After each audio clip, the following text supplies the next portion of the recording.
Pennsylvania is, in my view, I'm not predicting anything. As I've told you before, I'm not in that business. I leave it to all the other geniuses.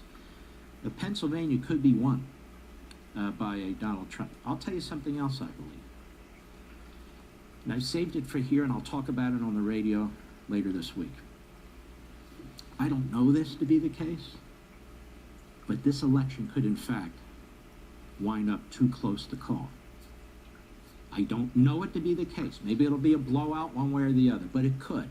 You know, some elections you look at and you don't think that's the case. Romney, McCain, I never thought it would be the case. This one's kind of odd because they're fighting in many ways over the same territory. And they're rejecting, of course, most of us. But they're fighting over the same territory. So put aside politics and everything else. You're for Trump, you're against Trump, put it aside and think about it. You also have a third party candidate, this Gary Johnson. You may not like him, but he's a former governor. He's not some guy they pulled off the street. He's running. His running mate is a former governor. Johnson's a former governor of New Mexico. His running mate's the former governor of Massachusetts. They could be the default candidates for a lot of these never Trump guys or a lot of these Bernie Sanders people who are upset. They may not fall into one party or the other. So they may go libertarian to show that they're outsiders, to show that they don't want either a Republican or a Democrat, or they don't want Hillary or Donald Trump. We don't know. So the popular vote, it could be very confusing. It could be a point of contention. The Electoral College vote, same thing. We can't be 100% sure. The Supreme Court, as I wrote in Men in Black, actually has no role in this entire process, and it should have stayed out of it. It should have stayed out of it. We've talked about this before at some length, but let me just remind you very, very briefly. In the end, no matter what, if the House of Representatives wants to take control of the outcome of the election, if it's too close or it's confusing, or if there is a fight, the Supreme Court does not have the final say.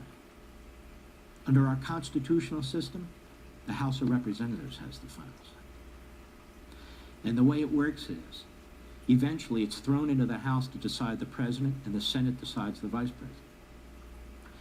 The same members who are in the House and the Senate today would be the ones who vote on it. We do not swear in new members of the House or new members of the Senate until we have the final election results, or what are perceived to be the final election results in the presidential campaign. Did you know that? So the House of Representatives can, and depending on the dispute, would have the final say on who is president of the United States. And the way they vote is the states get a vote. So if you have more Republican congressmen from a particular state, then that state votes as a one. It's a one vote. If you have more Democrat congressmen, that state votes as a one vote. So I'll give you an example. So Utah votes, their delegation, Republican. California votes its delegation, right? Democrat. So who would win? Donald Trump would win. Because there are more Republican state delegations than Democrat state delegations. How about vice president? Well, who controls the Senate? The Republicans. There, each member has a vote. Well, there's more Republicans than Democrats. So Pence would be the vice president of the United States. What was interesting, and I've written and talked about this on Levin TV and radio before, when you look at the 2000 election, is this interesting to anybody? It's interesting to me. When you look at the 2000 election, very, very interesting. The House of Representatives was Republican. 27 of the 50 state delegations in the House of Representatives were Republican. Whatever the Supreme Court did, whatever it did in Bush versus Gore, George W. Bush was going to be president of the United States because the House of Representatives would decide.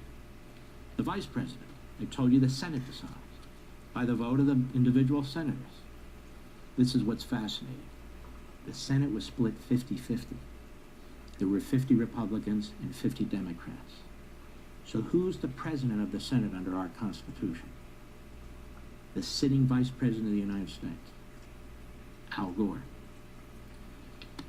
If both parties held 50-50, Al Gore would have been the deciding vote. And he would have voted, presumably, for his running mate, Joe Lieberman. So you would have had George W. Bush as president and Joe Lieberman as vice president. I think that would have occurred had the Supreme Court stayed out of it. Or maybe there would have been some negotiations in the Senate. I don't know. But that's how the Constitution works. Keep an eye on it. I'm not making any predictions, but let me put my marker down right now that depending on how this election goes, there's a long time to go. We have 3 debates, all kinds of things could go on. The Russians are busy, you know, with their leaks and so forth. We shall see how this goes.